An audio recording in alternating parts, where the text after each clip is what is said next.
do it. Okay. So I think Okay. it's 10:30. Yes.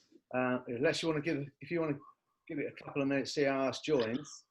Sure. I'm happy to give it a couple of minutes. And people can chat. They can just send you a message. You can see where the chat thing is at the bottom. Mm-hmm. You can answer any questions if they want to put. You don't have to answer it that way then, because you can. What I'm saying is you don't have to spoil your flow. But if you want to answer a question, you can.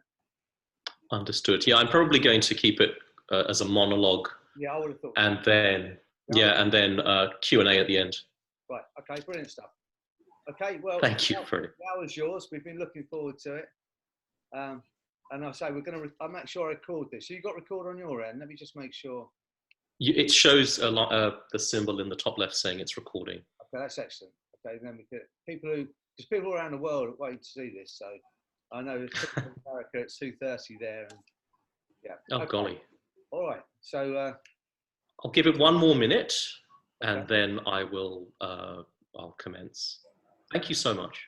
Well, thank you. Thanks for doing it for us. Absolute pleasure. All the others have volunteered now to do these little webinars, or Fred Indeed. Talks, I call them. Love it. It's great. Okay. All right. Well, it's 10:35, right. So I'm going to go for it. Okay. Thank you. Are you going to mute yourself? I'll just undo so the video's done and the mute's done. Okay. And I'll come back in when you're done.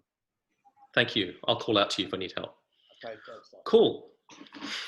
Thank you. Okay. Hi, everybody. Thank you so much for making the time to be here today.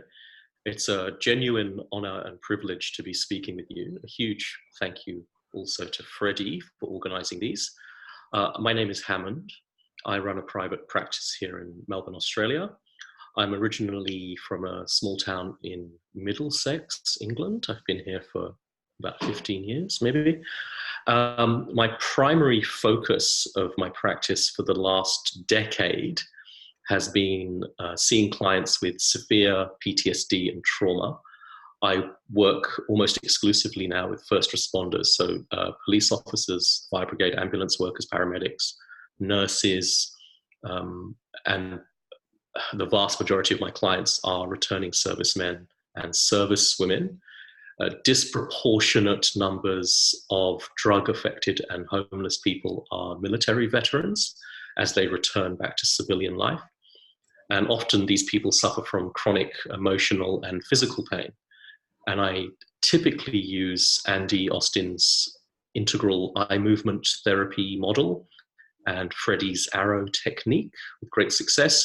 I've recently been playing with Terence Watts's BWRT model, which is very powerful, very, very rapid work.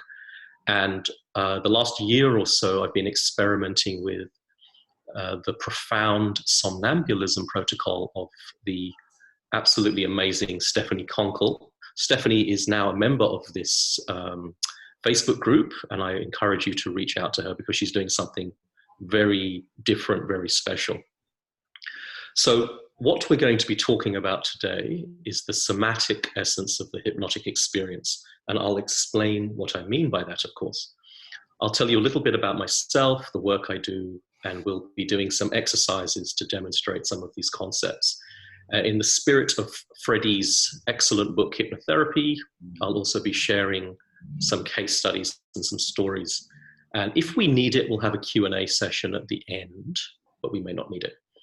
My intention today is one of an organic, emergent conversation about some of the attitudinal stances that I take, rather than the exposition of a particular technique as such. I think the relationship between the practitioner and the client is the most important thing that you can nurture and attend to. The work I do is, you'll see, is very, very precise and tailored to the individual. So I typically see clients one-to-one or in very small groups. Often, when working with military or police squads, they'll come as a group and I'll work with them together and spend time individually with each of them. I'm going to say up front that I am not the biggest fan of, what do they call them, clever language patterns or embedded commands. I don't necessarily tell isomorphic or polymorphic metaphors. If you hear some of that, that's lovely, but that's not what I'm doing. And whilst I've done lots and lots of content-free work in my time, I'm now at that point where I like using content. There are things I can do with content that I couldn't do without it. And I couldn't possibly compress what is now almost 30 years of work into this single thread talk. So I'm hoping this hour can be a stepping stone to further conversations, and hopefully you'll find some of this interesting. Now, as I posted to Facebook 5 days ago, it would be just delightful if you could put all of your technology away, all your iPods, mobile phones, pens, tablets, paper, quills, whatever you're using, parchment. If you can switch notifications off on the device that you're watching this, great. You've chosen to be here today, so please have this experience. If you don't want to be here, then do not be here. That's absolutely fine. And at times you'll have questions, but I ask you to park the question and just notice the feeling in your body and trust your first sense, because your body knows. So don't take notes, but if you want to rewatch and post your questions on the group, I promise you I will answer everything. If you want to ask a personal question, just Facebook message me and I will answer everything. This is my life. I love talking about this stuff. So, and I'll send out links. I've made a few notes, and I'll send out links to everything that I mentioned today.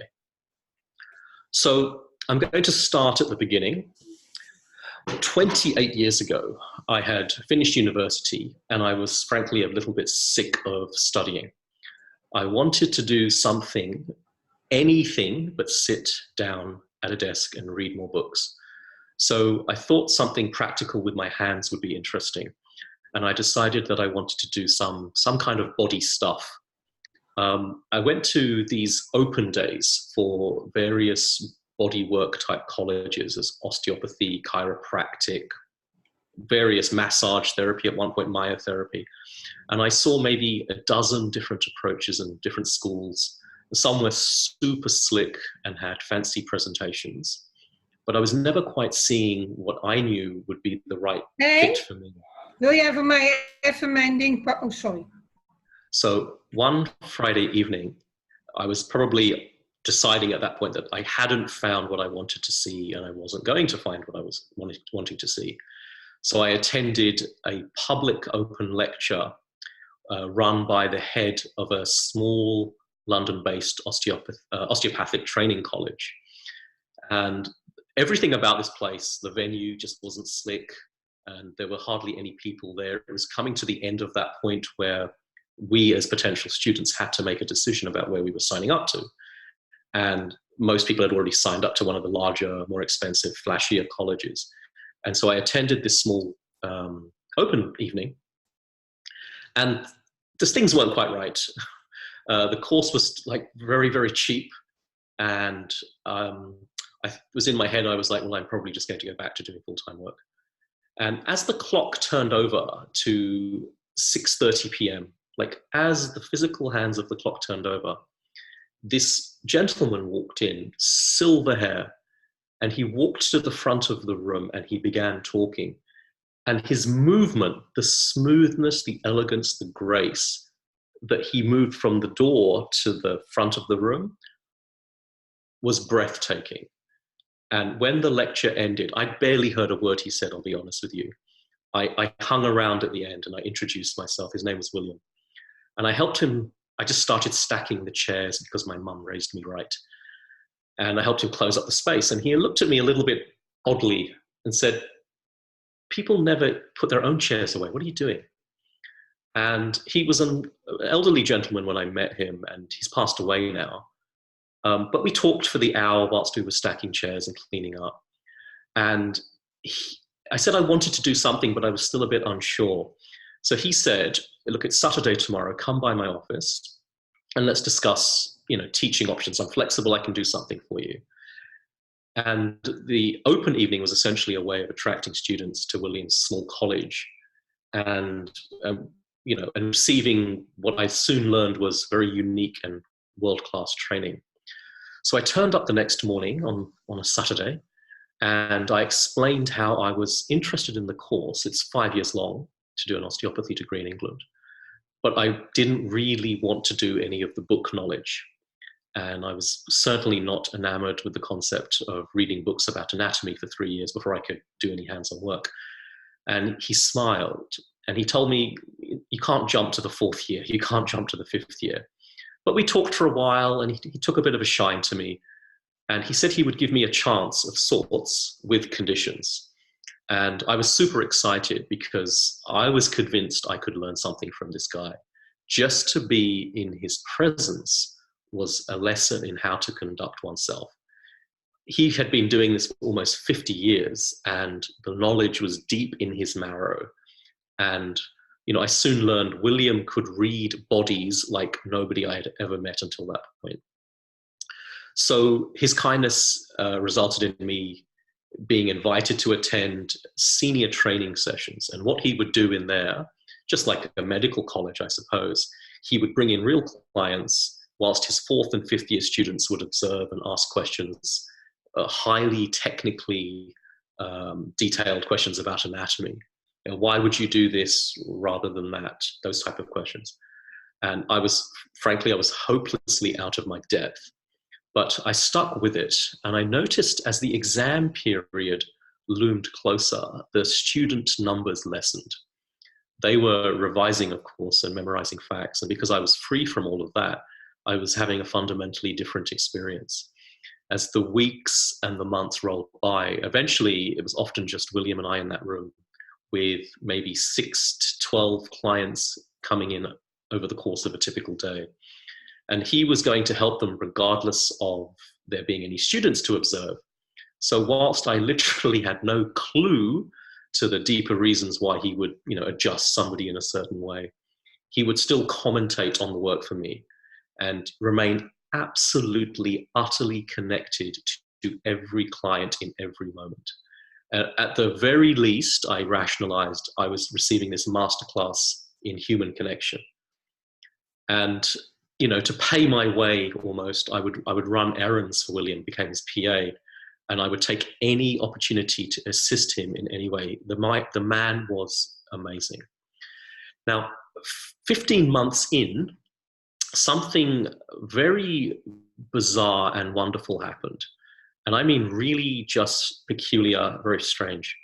Now, at this point in my life, I was working a day job and during the week, and then attending William in the evenings and the weekends. So it's typically that time that I got to spend with him. And at that point, he was just working with clients. So my contact time had diminished somewhat. But so I made damn sure I paid attention during the time that I was actually there and that we did have together. And he had started teaching me about body reading. And I suddenly realized that, you know, I'd been blind up until that point in terms of what information is in the body if you are trained to notice it. And he was very kind. He asked me questions like, what did you notice when I did this? And why do you think I did this? He kept all of the technical anatomy terminology, the jargon, out of our conversations. And he would work with these clients in this sacred space. And he would engage the client and myself in this 3-way dialogue. And he would step in and say, oh, Hamand, I'm doing this because of this. And, you know, you can imagine I was extraordinarily grateful for him to point out these things. So one Tuesday evening, I'm sitting on this chair in the room alone with William, and he's standing quietly and respectfully at this padded table where he works. And in walks this woman, Wendy, who was 55 years old, presenting with hip pain. And William smiled and they had a little chat. He introduced me as one of his students. I was the only one there again. And he said, oh, Hamand's here for observation. He's a senior student. And he helps Wendy up to the table. And he rarely asked questions of clients. I noticed this. Sometimes he did it to distract them slightly, but he was so completely uninterested in their answers about how and when the pain started. He may as well have never asked. He just wanted to know how they wanted to be in the world, how to move. And 15 minutes in, he's doing various adjustments. I'm watching this woman, Wendy, who's face down on the table, and she's being clicked and cracked. And he's manipulated her upper back and her neck and her calves. And he's kind of like starting at the top and at the bottom and coming closer and closer to her hip. And I remember this like it was yesterday. I learned very quickly over those 15 months that there are two types of clients. Ones who don't say a word and ones who never shut up. And Wendy just didn't shut up. She, bless her heart, she was talking about her sister Maud. And I thought it was very quaint that there were these two London women called Wendy and Maud. And he put his hands on either side of her pelvis and he compressed them into her, towards her spine. And then he clicked the whole hip girdle.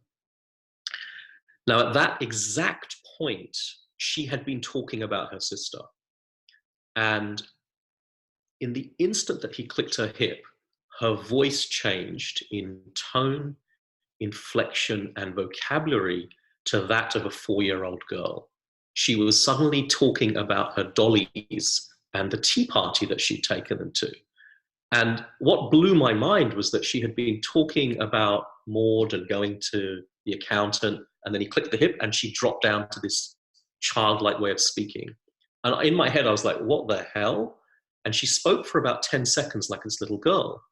And then William pulled her left leg away from her hip, and then he moved back to her hip and he clicked it back the other way. And she literally carried on the sentence that she had started as an adult without any knowledge of the talking like a baby. And she carried on talking about she was going to see the accountant, doing her tax return. And my mind was completely blown. But everything was normal, her tone, her voice, her inflections. I'm sitting there slack-jawed, and William's just very nonchalantly carrying on. And in 10 minutes, he's done. And she gets up and she moves like just perfectly, very elegantly. And she says, oh, thank you so much, William. And she just nods at me. And self-effacing as he was, William said, oh, no, the healing's entirely within you, Wendy. And he thanked her and he directed her to the reception desk where somebody would take her and assist her out of the building. And William just very coolly washes his hands at the sink, as he does.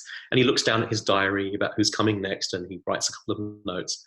And I said, William, what the hell was that? And he says, oh, what was what, Hamand? I said, come on. I said, what the hell did I just see? And he said, oh, it happens now and again. I see it maybe 1 in 3,000 clients. Something obviously happened to her at 4 or 5 years of age. That was evident when she walked in. Did you see? And he started pointing out all of this stuff about the wobble. And he said it was just simple. I just saw the way she was moving and talking, and I just reset it. And he just goes back very coolly to washing his hands. And I was like, I was a kid. I was 20. And I said, William, where can I learn more about this? And he paused. And he gave me that same glance he'd given me 15 months earlier when I was putting shares away. And he said, I have no idea, maybe hypnosis. So we're talking early 90s. And I went online and I found probably one of only 2 hypnosis forums. And this one was run by Jeffrey Zeig, the Ericksonian hypnotist. And I started posting on this forum. I didn't realize that everybody there was a professional psychotherapist or psychologist, mostly American. And at the same time, I had been watching, I asked this question and nobody replied. Nobody said, either they didn't believe me or they chose not to answer me, or they knew I wasn't a professional. And also around this time, I had been watching some really interesting TV shows.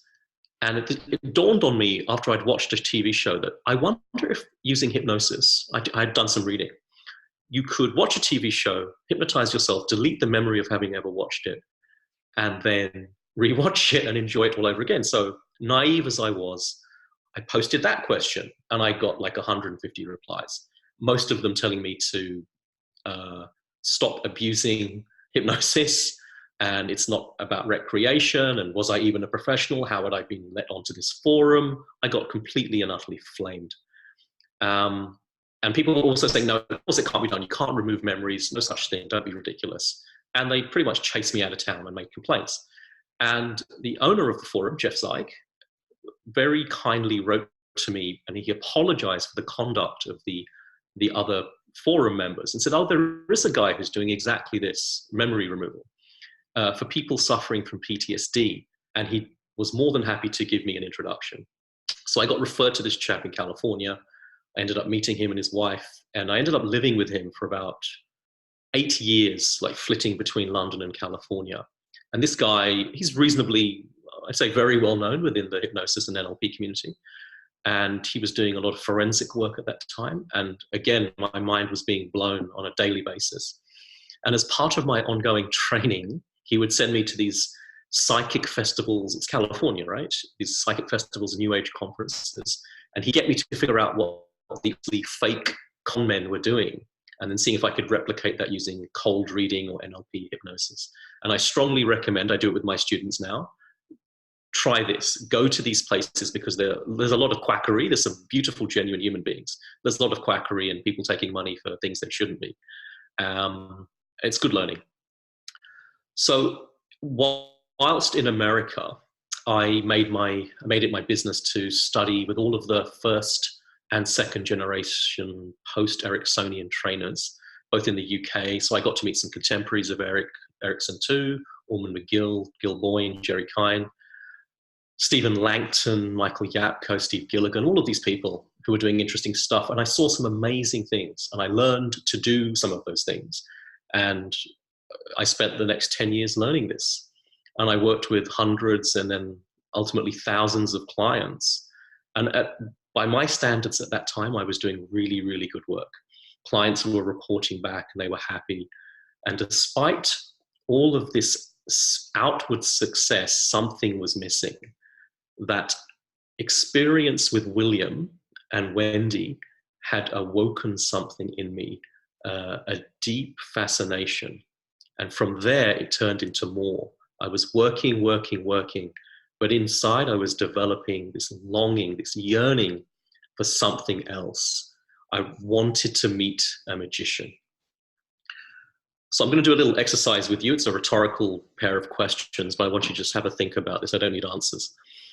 When you woke up this morning, how did you know to be you? Second question for bonus points. When you're having a good time, how do you know you're having a good time? So I was a bit lost, and I went back to body-based modalities. A lot of the hypnosis and NLP community are up here. And I met a very, very interesting chap called Tom Myers, who uses this model called anatomy trains. And he's I wouldn't say debunked, but he's completely rejected the classical Newtonian model of mechanistic leverage that's still being taught to med students. He says, this is not a lever, there is something else going on. He was heavily influenced by Ida Rolf with her deep, integrative, structuralist approach. And I began studying the work of a gent called Thomas Hanna.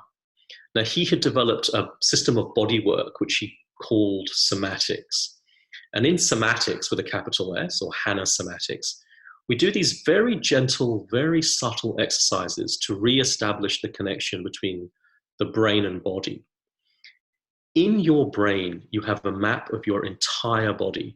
And as we get older, ideally, this map becomes enriched with more detail, more clarity, more specificity of precision. When a child is 2, she finds it very, very tricky to close her eyes and touch her nose. And this is because the internal map that she has inside her brain is still forming. You know that when you poke yourself on the back of your hand, it's not the back of the hand that technically feels the push. What's happening is the signal here is being picked up by receptors, which are here, and then sent to the brain. And depending on the richness of your map, it's sent back and says, back of left hand.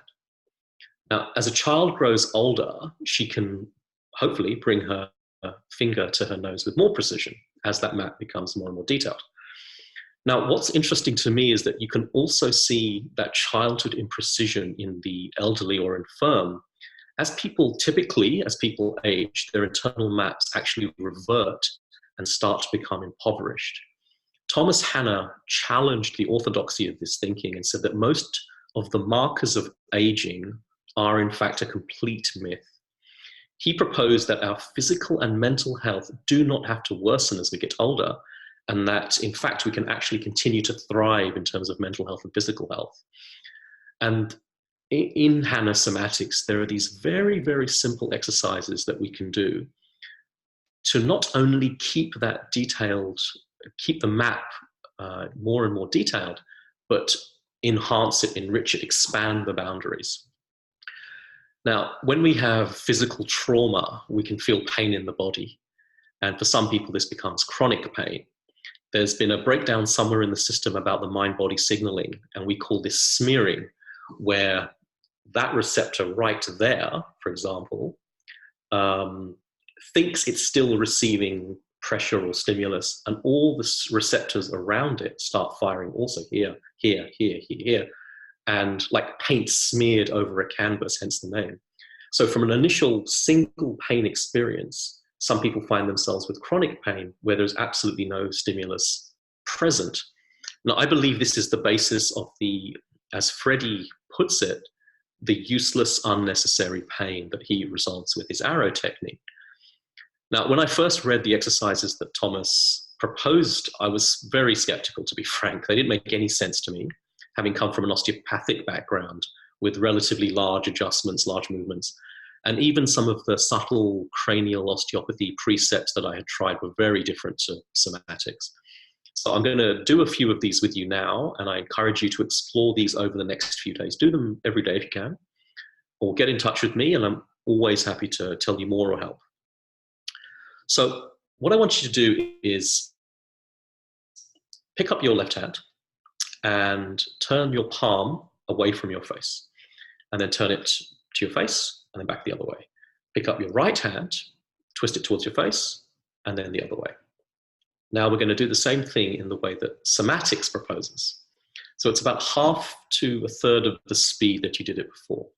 Pick up your left hand and twist it towards your face and then the other way, so like that and that, but we're going to do it much, much slower. And what I want you to do is focus on this lowest part of your forearm. Pick up your hand, pick up your hand and twist it ever so slowly, focusing on the bottom of the forearm. You may begin to notice your elbow as you get to the limits of the twist. And be very, very mindful. Just keep your focus on the lower part of the forearm. And then pick up your other hand. Same thing. Twist your hand very, very, very slowly to your face. Focusing on the forearm again at the bottom.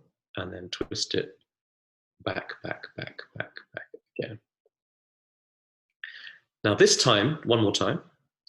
You pick up your left hand, and we're going to turn it towards our faces, but this time as slow as you can possibly do it. Now, if you can see my hand, you should be doing it. It's literally that slow. It could maybe take you 10 seconds, 30 seconds. Now, you're going to start to feel tension in your elbow and maybe even your forearm, the upper part of your forearm.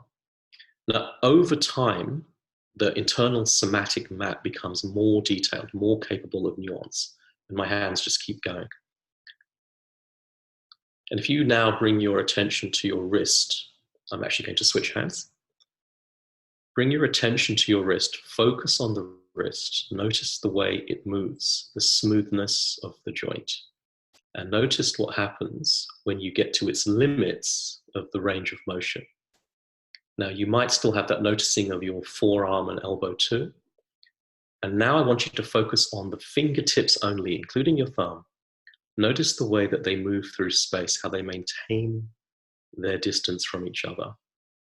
And notice what it's like as they almost lead the movement. Where you put your attention, typically people report that that's what feels as leading movement. Now, if you can you bring your awareness to your fingertips, your wrist, and your elbow as you continue to turn your hand. Now I'm going to keep doing that. And you could do this with your eyes open or your eyes closed, perhaps tomorrow or later when you play with this. And it can get kind of trancey, but that's not what we're aiming for. That's just a pleasant side effect. And you can keep your eyes open or closed, and I'm going to keep talking. You can stop anytime you like. Thomas Hanna was a student of a very, very interesting man called Moshe Feldenkrais. And Moshe Feldenkrais was originally a physicist and engineer, and he did a lot of work in the world of engineering and physics. And at some point, he took his knowledge of how things get put together and looked at the nature of how humans get put together. And he developed a methodology of bodywork to help people who were needing to go through some kind of rehabilitative process.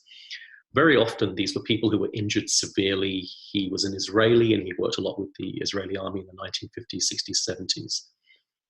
And Moshe had this uncanny ability to help people when other doctors had completely given up on their clients. And he obtained the nickname, the Doctor of Death, because doctors would say, we can't help this person, he's going to die. They would call Moshe in, and very, very often they would have this miraculous recovery. Now, what's interesting to me is that ostensibly he was working with their physical bodies, the idea of movement. And for Moshe, it was all about the kinesthetic movement structure of the way we operate. But he understood that this body and mind separation, the concept of the duality, is illusionary. It doesn't exist. You never operate your mind without being embodied. You're always having an embodied experience. And when you operate something cognitively, it's also being operated somatically. There's no separation. They're contained as a singularity. When you do something in your body, your central nervous system knows it. Even the stuff you don't know about cognitively, your central nervous system knows. For example, you're eating food, you're digesting food. Your central nervous system knows and compensates, so it draws blood from the peripheral limbs into the center core of the body where the blood is needed for digestion and distribution of nutrients. So this is a singularity, and it's operating perfectly all the time. If something occurs and you incur a moment of crisis or stress, whilst you're in the process of digestion, for example, your body shuts down that digestion, pauses it, takes that blood supply to the peripheral limbs to ready you for flight or flight as a stress response. So this body-mind integration is what he was working with, and Thomas Hanna picked up on that. And they both understood this. And Moshe would use the information about how a person was by necessity processing at a cognitive level their world, both in conscious and unconscious levels of awareness, so that he could work with them physically as well. There is a small book by Moshe called Body Awareness as Healing Therapy, The Case of Nora. It's about 100 pages long. And in this book, he was visiting Switzerland from Israel, and a Swiss woman called Nora was brought to him by her family. Prior to the meeting, Nora was highly competent, very intellectual, very skilled. She spoke several languages and held an important position at work. And around the age of 60, she suffered a severe stroke that completely debilitated her to the point where she could no longer read or write or speak or communicate effectively. Her basic skills were completely impaired. Her processing of spatial awareness, the ability to tell left from right, up from down. She would fall and bump into objects and walls. And her family asked Moshe to work with her. And in the short time that he's in Switzerland, he works with her. And by using these really small, subtle movements, these exercises, he manages to facilitate significant change in just a couple of weeks. And her family is absolutely amazed. The recognition of numbers suddenly returns. Her mobility increases. Her general demeanor greatly improves, and she's finally pulled out of this depressive state. So Moshe suggested to them that since he's returning to Israel soon, that they send Nora to him for a year and that he sees her every day. And after a little bit of deliberation to address the financial and the logistics issues, they work something out, and Nora's siblings share the time that they will support her from month to month. So she comes to Israel, and Moshe works with her every single day. He works with her on, I think he starts with the head, and he increases the mobility in her neck, and then her eyes and her hearing improves. And he's using all of these different approaches. But one day he notices her putting on her shoes. And from the way that she attempts the activity, he realizes, like that, that the stroke has traumatized her and age regressed her to the point of 3 years old, because she's putting on her shoes like a 3-year-old. And even though there is this 60-year-old woman in front of him, to all intents and purposes, she is 3 years old. And in this moment, it's all clear. And he starts to work with Nora with fresh eyes. He takes her through the natural physical development that a 3-year-old would necessarily have to go through. So he works from the head down, adding greater and greater levels of control to Nora's body. And over that year, it's a beautiful book. She learns to write, to read, to talk, to move. I strongly suggest you read this book. Now, hopefully you can see the parallels here between Moshe's work with Nora and the experience I had with William and Wendy.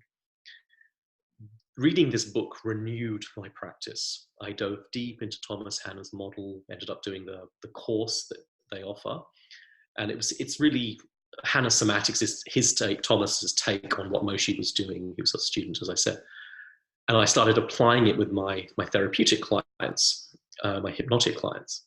And with a greater and greater somatic awareness, both from the practitioner perspective and the client perspective, it becomes very, very easy to lead clients into altered states for trance work or healing. Those unhypnotizable clients who are very up here suddenly become very, very hypnotizable very quickly with these non-verbal exercises. And there are a whole range of them. Some of them look like Tai Chi movements, but there is a point in movement where the mind just stops, and every single person is individual. You'll need to experiment. Again, happy to share if you come reach out to me. And they can be used as inductions. Now, also around this time, I became quite interested in the work of Dr. Paul Ekman. And for those of you that don't know, and I suppose for those of you that do know, Paul Ekman is the world's foremost deception detection expert. He can look at somebody's face and tell with about 80% certainty whether they're lying or not, purely based on their muscle movements, what they're trying to hide. As a young graduate student, he would attach electrodes to his face so the muscles would not move, and he told lies to his peers and his students. And even with some muscles switched off, they still moved. So he coined this term leakage, that when you're lying, some information necessarily leaks out and you can't hide it. So he created a map of the human face that allows him to track that leakage. And there's a few other scientists who do this, but Paul was really the pioneer in this field. So I thought this was very, very interesting in terms of, again, body reading. And I was thinking how to apply it to something other than deception detection, which doesn't interest me. I have no application for that. And also around this time, I was seeing more and more clients who had difficulties with decision making. So this wasn't even necessarily therapeutic clients, but people were just being referred to me, and they wanted something to assist with decision making. They were just terrible at it. And I'm a big fan of the idea that our students, our clients teach us the most. And just week after week, I was getting all of these referrals. And then I thought, who makes decisions really well most of the time? Children. Children, in terms of setting an intention and following through with action, the vast majority of young children are phenomenal. So I started studying the Montessori method. It's a holistic Italian education system. It puts the child at the center of everything. And what I learned on that course is that children have this sense of readiness. When they start finger painting, it's not just because they want to explore color or finger paint. The theory is that they are ready for fine motor control. So somehow the body knows, whatever that means, non-consciously, pre-consciously, I should say, certainly non-verbally, the body sends some kind of signal to the child, and the child suddenly wants to finger paint. And then when she's finger painted for 10 hours over the course of a week, she's done. This is interesting stuff. And of course, my mind immediately jumped to, well, what's going on? Why aren't adults doing this? And the idea is that as adults, if I ask you to learn, 200 French verbs, you'll typically do it by rote in a list. You'll look at the English version, you'll look at the French version, cover it up, flashcards, etc. Whereas that natural whole form learning that occurs when a child is young and they just absorb the language through usage, they make mistakes, they're effectively playing. And in the Montessori method, there's this notion of play as whole form, sensorially rich learning. It engages the entirety of the child. Exercise 3. It doesn't really matter, put your arm up like this. Some of this is going to look familiar to some of you, but this is a somatics exercise. Put your whole arm up here and bring it down to the horizontal. Bring it back up to 90 degrees. Bring it to 45 degrees. Take it down to flat, 22.5 degrees, so half the movement, back to 0. Smaller, smaller, smaller, smaller. So small that you can't even move it, but you feel the impulse. Typically, you'll feel it here, here, here, here, here. If you're very, very skilled in this, you'll feel it in the opposite side hip and ankle. You can even feel it here. I can feel it here currently, but I've been doing this a long time. So every single thing is connected. Now, if you do this with your fingers, if you just rotate your thumb like this, this kind of speed, and then back the other way. What's happening here is that you're sending signals via the joints to your brain. Now, joint movement is very, very different to just touching, as I showed on the earlier example. If you do that with your index finger, and again, back the other way, and this is not just finger twirling, as fun as that is. You really want to be paying attention to the joint. Go inside, just notice the smoothness of the joint. Put your attention there. And then the middle finger. And then the ring finger. And then the little finger. And then just all 5 fingers like this. Just paying attention, in this case, to your knuckles. It would be in the underside of your knuckles.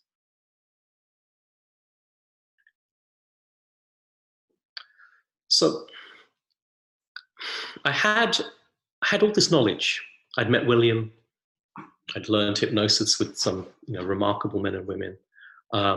Thomas Hanna's work, Feldenkrais's work, Tom Myers with his anatomy train, Ida Rolf, Maria Montessori, Paul Ekman. I had all of these pieces, and I knew there was something there, but I had no idea how to put them together. And then somehow I need to look up the details. I read an interview online with a guy called Dr. Joseph Riggio. And what Joe was claiming to be able to do was so outrageous, so ridiculous. I was reminded of my time at those New Age festivals that my first teacher had sent me to. And I knew I had to speak with this Joe character because I thought he's either the biggest con man in the world or a genius. And when I read his posts, they were very, very complex, very wordy, very intellectual, but I managed to parse that. And I wrote to him, and he would very openly wrote to me on this forum. And we got into, like any mature adult in the 21st century, I got into an argument online with a stranger. And what he was claiming that he could put, the model he'd learned from his mentor, was that he was able to put an individual into a state where for a moment, they would be completely aligned with the deepest, truest part of themselves. He wasn't claiming any mystical power or supernatural ability. He was a working cognitive scientist. I think his doctorate's in that field. And he was very patient with me, but a little bit provocative. And he said, come to, I'm training in England, come and see me. And he invited me to his year-long training. And I thought, well, this will be the chance. And he said, you can come and ask as many questions as you want. And I thought, okay, it wasn't a great deal of money. I'll call his bluff. And when I got there on day one, I was very, very pushy. I was arrogant. I asked lots and lots of questions. I wasn't really willing to immerse myself and have the experience on offer. I was very much intellectualizing everything he was saying. I was keeping my ears wide open for hypnotic language, trying to figure out what he'd been doing. And I heard nothing. I heard no languaging, didn't see him do any weird anchoring. There was no setup. A very funny chat, but nothing out of place. But what did happen on that first day, on the first morning of the first day, changed my entire world. and any and all expectations I had about what was possible in change work. So for the first couple of hours, he kind of went around the room. There were 20 people there and some of his assistants. And he asked this very interesting question, what do you want? And he would fixate on us until we told him.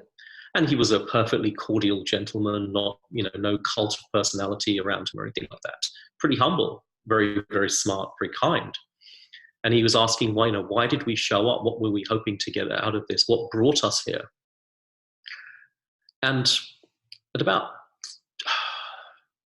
2 hours in, he started going around the room and doing the work, doing this one-to-one work with people. And almost everybody in the room, I had learned at morning coffee, was either a practicing therapist or they'd had some experience in NLP or hypnosis. Everybody was of a certain skill level. A few skeptics, myself included. And at one point, Joe was talking to this young man, Mark, who was very smart, very down to earth. And Mark was a little bit unsure of what he wanted in life. And Joe was talking very, very openly with Mark. And Mark was a bit embarrassed because he fainted. He had a history of fainting and he didn't know what he wanted to do. He wanted to travel, but he was worried that he would be in some third world country and faint and the locals wouldn't know what to do with him. He was in his 20s, I think. And Joe got up out of his seat and he walked across the room to Mark. And he did this to Mark. Mark's hand was on the armchair.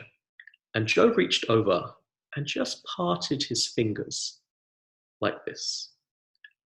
And in that moment, Mark had the most profound, transformative experience I've ever seen in my life. He was just gone another level, like Neo in the Matrix. He was like a level 20 Zen master. And of course, I was like, okay, what the hell? And Mark was glowing. Joe continued to talk with him. And suddenly Mark knew exactly what he had to do with his life and the next steps to be doing that. And this was coming from a place of absolute certainty. And I'm very suspicious. And I saw Joe do it again, with somebody that I had met in the morning. And then he did it with someone else. And then he came to me. And eventually he did it with me. And same thing, just this incredible moment of detail and clarity. Sustaining it is a different question. But in that moment, I knew I had found the magician I had been seeking for 20 years. Now, I'm fully aware that everything I'm saying is completely insane. So, please be skeptical. Do your own research. Joe is teaching again after a while off of researching. And there are a few practitioners of this model around the world. And I've been studying with Joe for 18 years next month. And every element of my work has now taken a fundamentally different trajectory. So within this model, and I'm making this argument, that for every single thought that you have, there is a corresponding body reaction. It will be extraordinarily subtle, but it is there. And conversely, for every single movement you make in your body, every single thing, there's some neurological correlate in the brain. There is no separate mind and body. It's one thing, a body-mind. If you're feeling sad, for example, you're going to have, for example, you're going to tilt your head at this angle. You're going to feel a certain pain here. Your arm is going to be like this. If you could track that with exacting precision, I'm hypothesizing and positing that you could re-elicit that state. Similarly, if you're feeling happy, you might have a smile. You might put your head at this angle. You might bring your scapula together. You might lift your iliac crest 43 degrees to the horizontal. Your eyelid might move at 0.8 millimeters a second. We're talking about that level of precision. So the theory goes that if you could track the whole of those physical signals, could you then feed them back to the client and thus give them the same experience? Now, I think this would be very, very useful. There's nothing too controversial here, I hope. In theory, it makes sense. Doing it is another matter. As Joe likes to say, it's incredibly simple. The model's simple, but it's bloody hard to do. Now, what we're aiming to do when we do client work with this model is there is a very, very, very specific body configuration called the generative imprint. And the generative imprint is a symbolic, iconic representation, a fundamental imprint that's in the psyche. There's a moment when an infant realizes they're alive. And in that first instantaneous flicker of self-awareness that she experiences, she finds absolute and pure joy. In that instant, the realization is, I'm alive. And of course, there's no language for the kid, so it becomes a body-based configuration. And it's built into the psyche at this symbolic, non-verbal, pre-conscious, pre-verbal level. And that kid knows from that point onwards, we're talking like as early as 3 weeks, for example, real genuine infant. By the time a child is verbally communicative, like say 5, 6, 7, with some fidelity, it's clear that that imprint is present if you know what you're looking for. Every single person is different. We're talking the difference between this angle and this angle. This hand up here and a hand like this. This finger like this and this finger like this. Everything. Hundreds and hundreds of data points.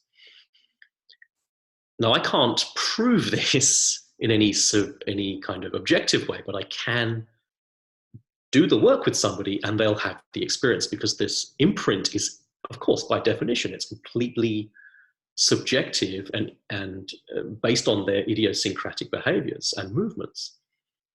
And as a person begins to express this imprint, typically you'll see a somatic kind of reorganization, maybe a locational access with their eyes, not like NLP access cues, but just something. They'll look somewhere and then very quickly they'll snap back, because from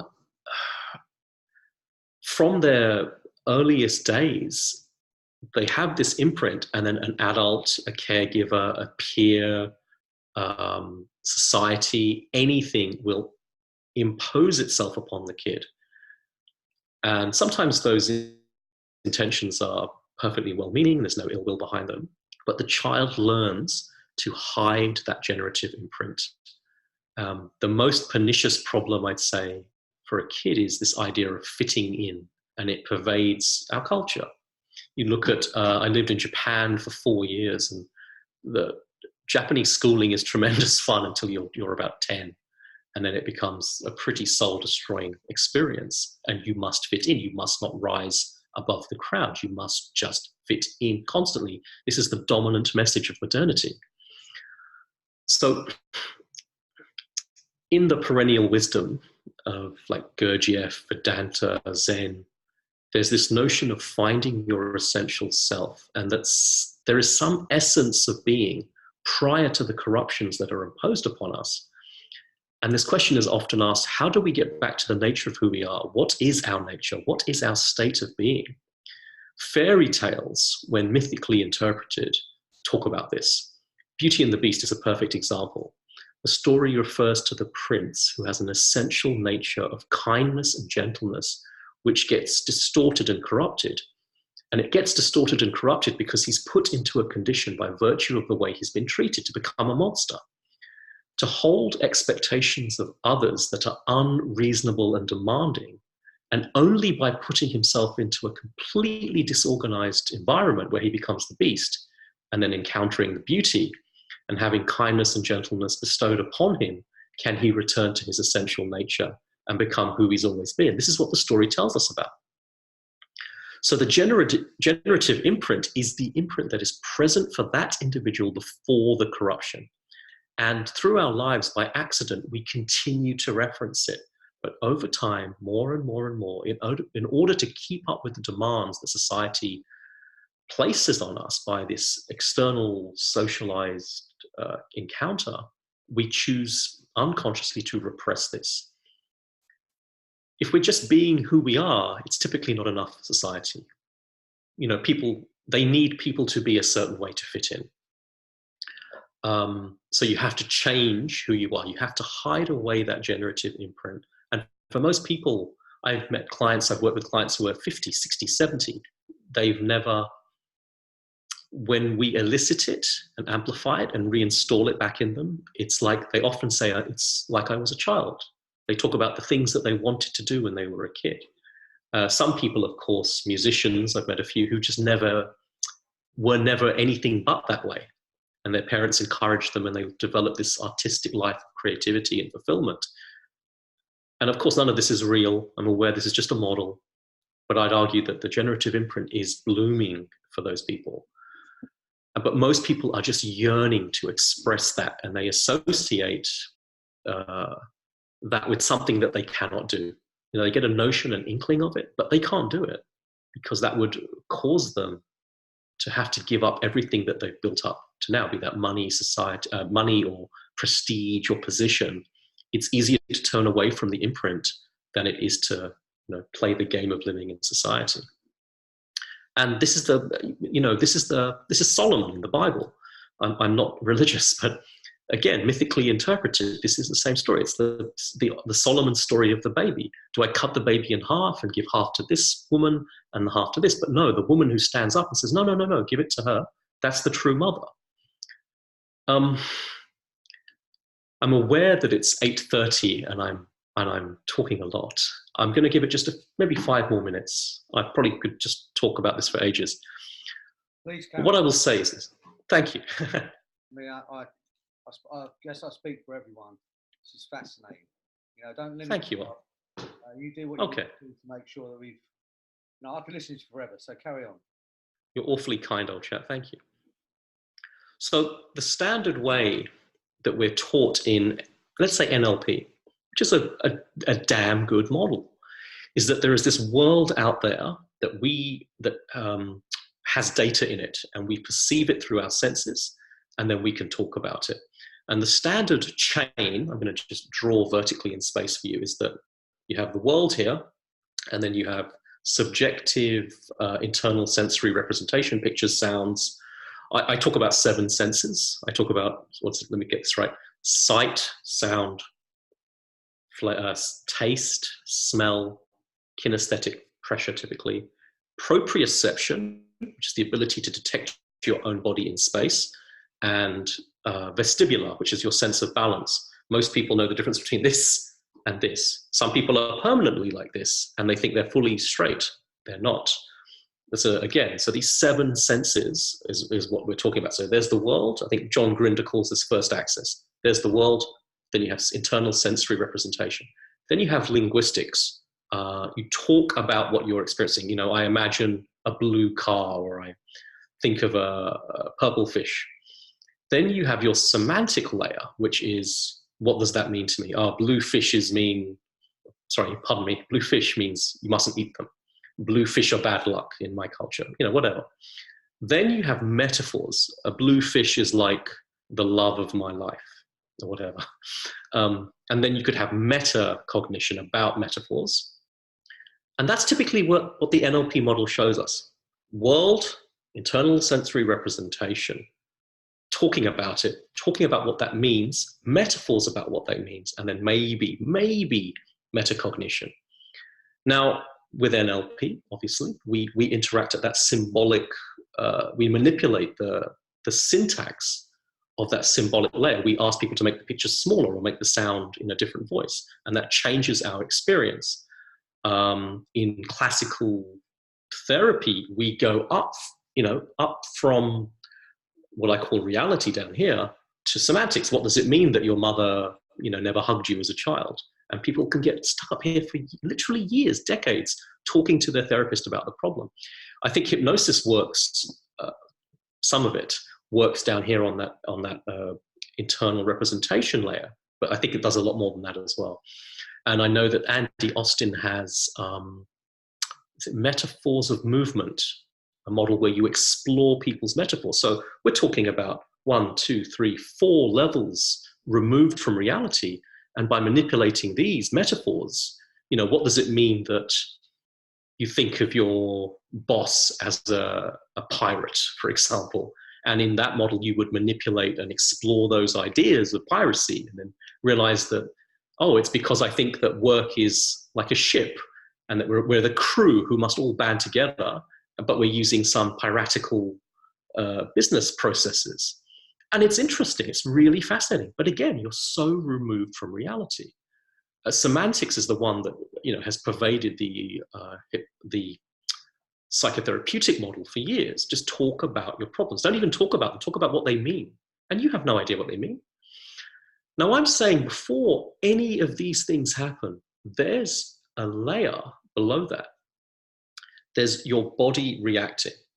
So there's the world, your body reacts, then you have feelings about that, then you have internal sensory representation, which NLP deals with. So NLP is already 2 layers away, maybe 3 layers. World, blink response, muscle tension, licking your tongue, heart rate, breathing, all the stuff in the autonomic nervous system, and then feelings that you feel, you experience, the sense of balance, sense of proprioception, and then images, pictures, sounds in the mind.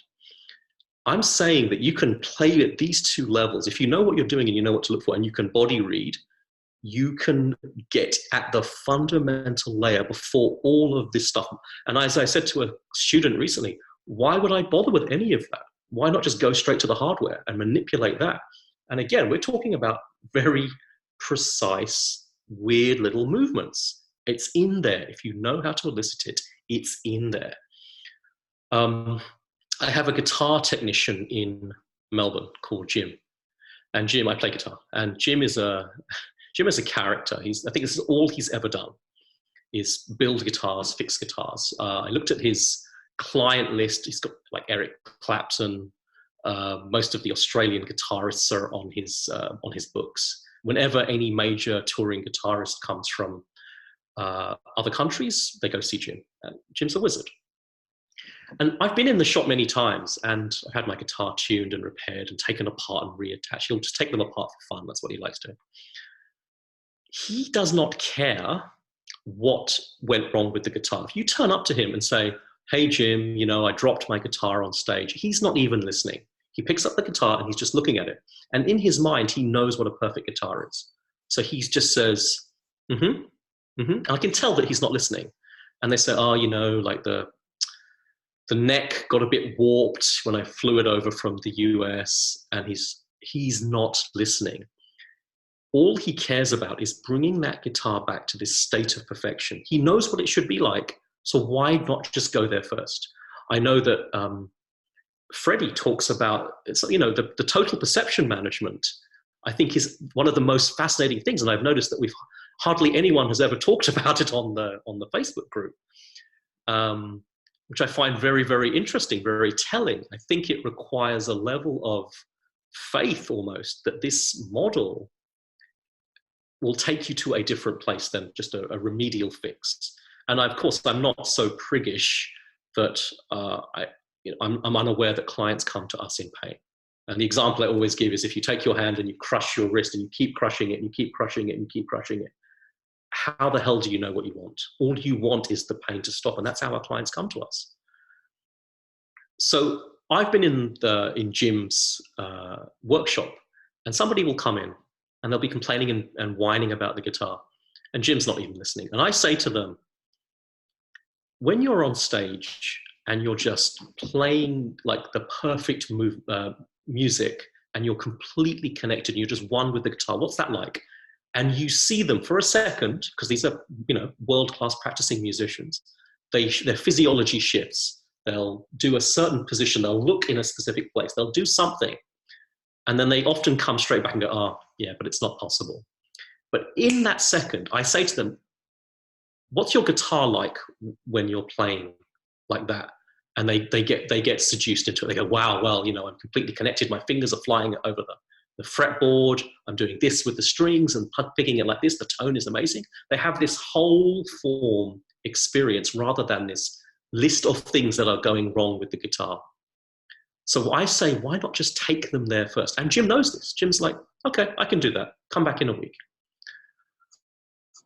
Everything is in the physiology if you know what to look for. There are many ways that we can sort people. We can talk about, what's that thing? The Myers-Briggs model, or I call it corporate astrology. There are NLP meta programs. You can talk about just splitting people up, saying, oh, this person's this type or that type. We can use the spiral dynamics model.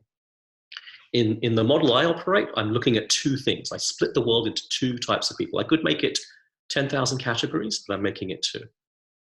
Either the system, the body-mind system, is in what I call the excitatory. That's when they're open to the world, they're perceiving what's around them in terms of possibility, and there's a future they're moving towards. And the future is absolutely whole form, and it's compelling. There's something that you want and desire to be true of you. And that's not just one thing or this thing or that thing. It's a totality. It's what, you know, Jimi Hendrix saw when he walked into that, if anybody knows the story, he famously walked into a pawn shop with $10 and the accordion was $10 and the guitar was $15. And he said in this interview, I was about to become the world's greatest accordion player, but I wanted the guitar, and I went and, you know, spoke to the owner of the pawn shop and convinced him to sell me the guitar for $10. And he says, in that moment, I picked it up and I was gone. So that totality, it's evident in the way you feel. It's evident in the things you're doing. It's everything about the way that you experience what's going on in your life. It's the experience of your life and that future that draws you to it. It's so strongly compelling. There's such brightness in that future that it erases all of the darkness and the cloudiness of the imaginations that you had prior to the experience of being drawn to that future. And you have no choice but to wind up in that position because that's what pulls you. Now, the other position of the binary position is where you get stuck, and we call that the inhibitory. In this position, the system is closed and all you perceive are limitations. You can hear this in language. Life is a series of resolving issues that show up. I've got to do this, then I've got to do this, and I want this, and I've got to do that, and I can't do this because of this. And so how do I do this? If I can't do this, I can't do this. The classic giveaway for the inhibitory is I have to do this first. Not I want to play guitar and be a musician. It's like, oh, I have to buy strings. Clients start talking about these little baby steps. And the greatest trick, if you will, of the process that we do is that our clients become incredibly comfortable with a position and comfort of uncertainty. You have no idea what's going to happen in 10 minutes. And a lot of people don't like this. We're born biologically with a nervous system that does not like uncertainty. We do not like to not know or not being able to have a sense of what's about to happen. So typically what we do is we revert back to the past and say, oh, this thing that's about to happen, it will be like this. I'm never going to lose weight because back in 1976, my father fed me meat pies or something. Or I'm never own my own house because of this. Whereas lots of people, you know, far less advantaged or wealthy are able to achieve certain things because they have this excitatory bias, this compelling future that's drawing them. If you think that you can't do things because something happened in your past, that's insanity. It's a really bad way to get to something that you want. So you have to make this huge leap in a position of comfort with recognizing that none of us have any idea what's going on. And I am at a complete loss of ever being able to explain what hasn't happened yet. And yet I would argue that's the fundamental nature of being alive and really living, rather than living your future in the past.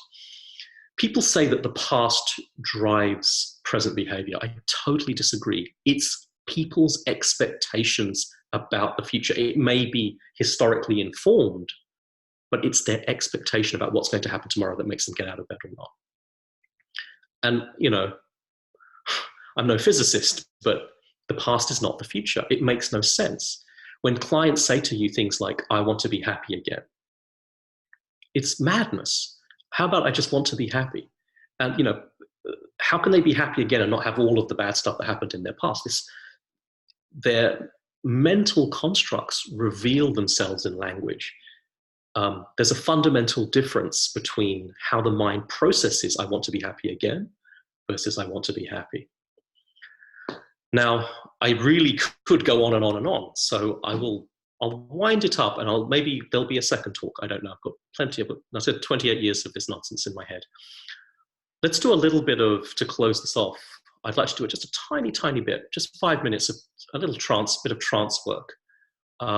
Keep your eyes open, your eyes closed, do whatever you want.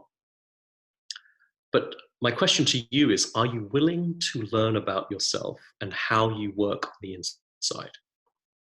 So close your eyes if you want, and then close them again on the inside if you want. I would like for you to begin placing your attention on the inside. Some place inside where you notice your body coming to rest, where it is balanced or centered from. This may be a point as small as a pinhead or as large as a coin. Usually you'll notice this place somewhere between your neck and your pelvis. And I want you to stay focused on that place inside that seems like this point of balance or centeredness for you. Now you may notice this point as a sense of warmth or coolness in relation to the area surrounding it, or maybe a small difference in pressure, contraction, or relaxation. Or maybe it will be a sense of literally where you balance yourself from like this. Continue to go with this sensation and take all your attention to this spot. Just notice how large or small it is, and if it changes at all as you continue to place your attention there. So as you notice this, I want you to begin to put even more of your attention on this sensation and getting it to spread throughout your entire body, just so that for this moment, it becomes difficult to notice where it is and where it isn't yet. And notice the difference between the left side of your body and the right, the top half of your body and the lower half of your body. The difference or sameness between your left foot and your right foot, your left hand and your right hand. All the while, just notice this pulsing, that pulsing of life, your birthright, the beginnings of something interesting. For some of you, tonight will have been, or this morning will have been very, very interesting for you. For others, no harm, no foul, as they say in Australia. Walk away and everything's fine. But for those of you who are interested, reach out to me and let's have a chat. I'm going to leave it there for now, and I will bounce back to young Freddie, and let's go from there. Thank you. Well, I have to say, that was the most fascinating talk I've heard. And oh, golly. I've listened to a lot of people, and I've listened to a lot of, but honestly, I'm not just saying this, and it's not taken away from all the other people I've listened to. That was phenomenal. And oh, you're very kind. Thank you. I was 20 and you were William. And seriously, I loved it. And even though I've still got to sort of digest it, if you like, and I'd like you to, if you would, at some point, the people you mentioned, the books you've mentioned that you've read, you can put them on our group. Because I have been listening, I haven't been writing anything down. But honestly, that's phenomenal. And so many things that you say, touch on the way I think, about when you're talking about focusing on an outcome. I've been saying for some time now that nothing's real. We think about our past. Well, it doesn't. It's a vacuum. And our future hasn't happened, so it can only be imagined. And we might as well imagine the best outcome. So maybe that's how I am and the way I am in myself. And I read something, I think it was Michael Neal said, if you're doing things in order to be happy, you're doing them in the wrong order. And a lot of, living in the now and looking for a compelling future, if we could all do that, just focus on it, then that in itself, those few seconds you spoke about, that was valuable, very valuable. So no, I have to say, and I've listened to a lot of speakers, there was, and the way you speak and the way you flow and the people, the names and the people, it seemed like a story. I mean, it's not, but what I'm saying is it is a metaphorical, people use that. Erickson used all those things, but I know you're not using it purposely for that. You're talking about your life experience, but it was phenomenal. And thanks very much. So how would you run training, do you? I do. Like I said, Joe and I have been very quiet, mostly doing research, doing private work. Most of my work now is pro bono. So I have a day job which I love. I work in the film industry, and I do this work on the weekends and on evenings. I work part-time in the day and do this in the evenings. I love it. Yeah, I'm gonna, this year is going to be more about opening up, doing some online work, doing groups. I used to run groups quite a lot in London. I typically take 5 students a year over a 5-year training and train them. So, you know, only one time I have like 25 students. I expose people to the model and just explore this. I mean, this very idea, you mentioned it in your book so beautifully. I think you say, I don't really care what people don't want. What do you want? What do you want? What's your outcome? Yeah. No, fascinating. I mean, thank you. Do you have to be in person to do that training? Or can you do No, one-to-one. If it's done like this, one-to-one, and I've done groups on Zoom with like 10 people, and as long as I can do focused training, I can see what they're doing, like, you know, their tiny micro gestures, and we're talking, like I said, 100 data points, the difference between 0.4 millimeters and 0.5, that kind of fixation. If I can then take that, amplify it, that's the hard bit, and then feed it back, I can do this conversationally. I say I don't gamble. I play poker. So just in that, just learning those things would be phenomenal. I'm sure that would up my game. So okay, well look, that's been fascinating. I'm going to ask everyone to watch this recording, because I just think that's, and I'm not just saying it because you're sitting in front of me, but honestly, that was phenomenal, and I loved everything about it. Thanks. I wasn't sure what to expect, but it was way, way beyond my expectation. And I'm still sort of trying to get it together, but I know I'm going to watch this over and over till you know, so some of those things are sure in my mind. I'm not as educated as a lot of people. A lot of what I do is just what I do, and I accept that. So yeah, thanks again. And most welcome. Have you got any books or anything like that out? No, Joe is very, Joe and Roy, like no one's ever heard of Roy, his mentor, Roy Frazier. No one's ever heard of him. He certified 2 students in his entire life, and that was Joe and his wife, Nancy. Joe has certified, I think, 2 people, maybe 3. It's a quiet model, but like I said, this year, this decade, as Joe turned 60 and I'm about to approach 50, we're upping our game. So I will, hopefully people will watch this and get in touch with me, and we can start doing some interesting work. So I would like to... How do they get in touch with you? Facebook, I'm on Facebook. You know, I'm in the group, so that's probably the... Okay. Well, thanks very much. If I get an opportunity to spend some time with you in person, I'm going to do that. I would love to. I know that you could... I know there's so much I could learn from you. I would like to say that you and Anthony have been 2 massive influences on me over the last 10 years. So thank you both. You may not know it. I think Laurie Hamand said this. You've flipped this industry on its head. There's been a lot of orthodoxy in hypnosis, and I think you've really shown things that have blown my mind. The first time I used the arrow, both me and the client were like, what?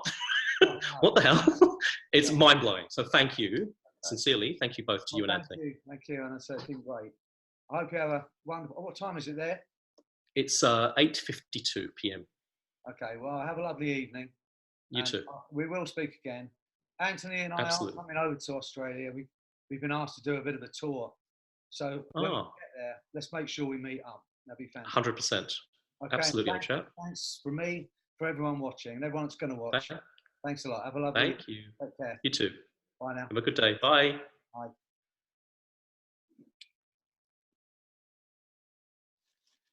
Well, I hope if you're still there, you enjoyed that as much as I did. It was fantastic. So look out for these webinars.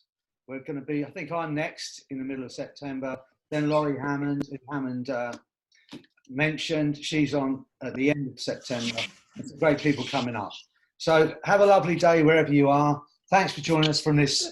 Thank you, Freddie. It was very interesting, fascinating. It was fascinating. Yeah, and I know you've enjoyed it as much as I have. What a wonderful speaker. What a wonderful person. So thanks again, Hamand. And so much knowledge and passion. Yeah. It's phenomenal. Yeah. Okay, well, have a lovely day, all of you. And we'll speak again. Take care. Thanks for joining us. Have a great day. Bye now. Thank you.